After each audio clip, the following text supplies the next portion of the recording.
So hello everyone. In this video, I'm going to tell you what is the ideal time required to complete the whole UPSC syllabus, and we will talk about that if you want to clear this exam in the first attempt itself, then what is the ideal time required for you to prepare for the UPSC so that you do not get stuck in the UPSC exam cycle and you take more attempts than one or two. So let's start the video. Firstly, base हमारा जहाँ से शुरू होता है NCERTs. तो either you are a science student or you are an art student, basic NCERTs is must for each and every person.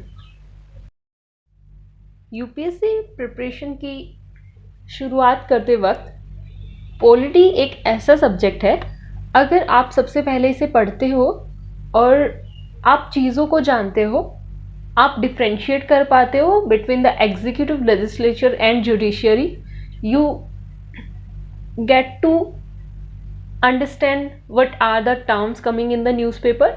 सो इसीलिए according to me and even so many other people are of the same view that polity is the first subject that you should target while starting your UPSC preparation.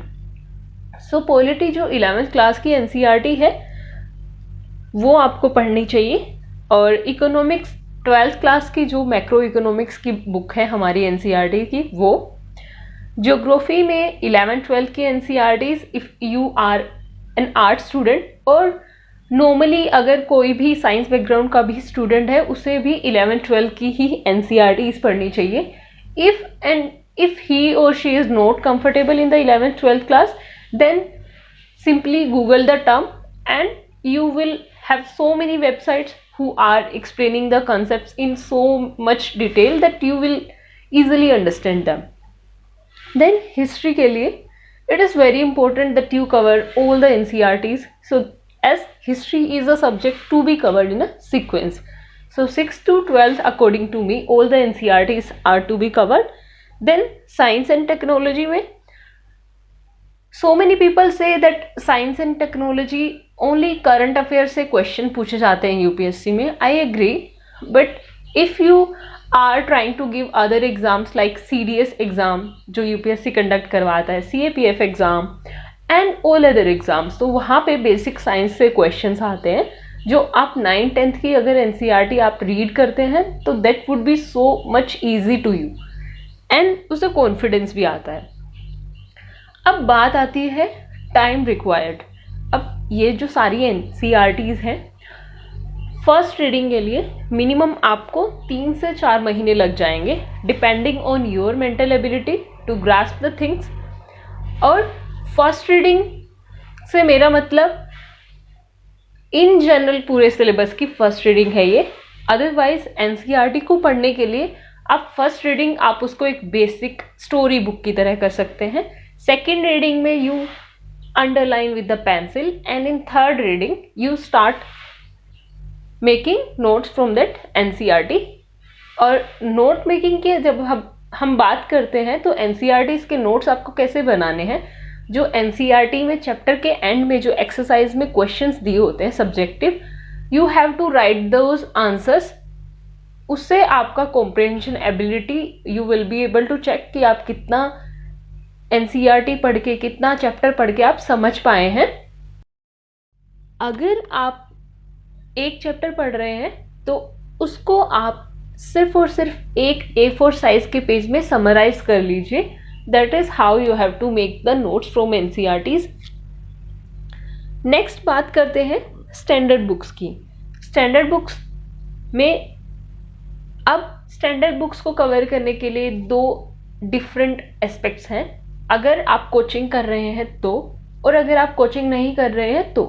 Firstly मैं उसके लिए बताऊंगी कि अगर आप self study से UPSC के लिए प्रिपेयर कर रहे हैं तो सबसे पहले अगेन आप पॉलिटी लक्ष्मीकांत जो बुक आती है वो थोड़ी लेंथी होती है बुक, तो उसको कवर करने में आपको 1 महीना इजीली लग जाएगा, वो सिर्फ उसकी फर्स्ट रीडिंग के लिए. उसके बाद आपको उसे मल्टीपल टाइम्स रिवाइज भी करना है। इकोनॉमिक्स में अगेन आप कोई भी स्टैंडर्ड बुक उठाएंगे, लाइक मृणाल सर के हैंडआउट्स या फिर विवेक सर की जो बुक आती है या फिर नितिन सिंघानिया आप मार्केट से ले सकते हैं। अगेन कोई भी एक उठाइए इकोनॉमिक्स की और उसको भी रीड करने के लिए 1 month at least you required. Then history modern spectrum, modern history के लिए जो स्पेक्ट्रम है वो आप 15 डेज में कवर कर सकते हैं। हाउ एंड वाई, क्योंकि आपने हिस्ट्री 6th और 12th के बीच की सारी एनसीईआरटीज आपने कवर की है हिस्ट्री की, तो इजीली आप इसको 15 डेज में कवर कर पाएंगे। देन ज्योग्राफी की स्टैंडर्ड बुक एक आती है PMF IAS ज्योग्राफी, तो आपने ज्योग्राफी की 11th 12th की एनसीईआरटीज पढ़ी है, लेकिन जो बाकी जो अदर कंसेप्ट्स हैं वो सब आपको इस स्टैंडर्ड बुक में मिल सकते हैं, तो that will also take 15 days. Environment के लिए आप या तो शंकर IAS की तो पहले लोग पढ़ते थे, अभी that book is not as much comprehensive as it should be, तो आप या तो PMF IAS की बुक ले सकते हैं या फिर शिवन सर के जो PPT नोट्स सर बनाते हैं आप वो भी रीड कर सकते हैं। Again that would take 1 month of yours. So अब स्टैंडर्ड बुक्स के लिए अगर टाइम रिक्वायर्ड की अगर हम बात करें तो 4 months are minimum for the first reading only. और फर्स्ट रीडिंग जब आप करते हैं सिलेबस की तब आपको लगता है that you are very much blank और फर्स्ट रीडिंग से आपको कुछ समझ नहीं आता है। You require multiple readings of the syllabus, then only you get comfortable with the things there. So इसीलिए आपको एटलीस्ट 2 years देने चाहिए, और ये 2 years क्यों देने चाहिए that I will tell you now. अब फर्स्ट ईयर बेसिक फाउंडेशन के लिए होना चाहिए। बेसिक फाउंडेशन में including your basic NCERTs book and your standard books. Second year में आपको प्रैक्टिस करना है।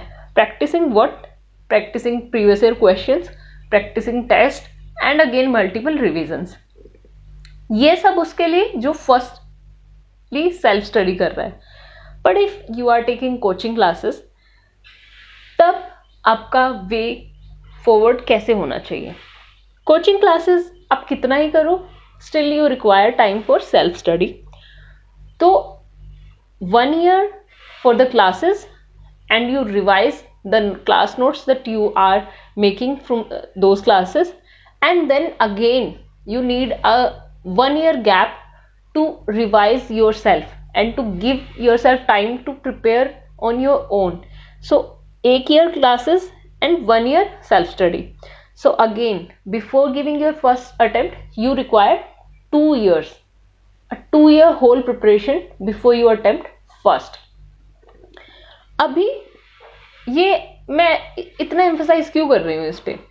क्योंकि अगर आप बिना प्रिपरेशन के और आप जाके एग्जाम में बैठते हैं उसके बाद आप यूपीएससी के साइकिल में फंस जाते हैं। क्योंकि अगर आपने एक बार प्रीलिम्स दिया और अगर आप कुछ भी मार्क्स से रहे हैं तो again you will give the attempt and जो आपका बेस है वो उससे उतना इम्प्रूव नहीं हो पाएगा and again you will fail in that exam, और वही प्रीलिम्स, मेंस और इंटरव्यू के साइकिल में आप अटक के रह जाएंगे। अब इस फेलियर का एक एग्जांपल मैं भी हूँ, क्योंकि मैंने बैक टू बैक अटेम्प्ट्स दिए एंड जो इनिशियली जो 2 years देने चाहिए थे वो मैंने नहीं दिए।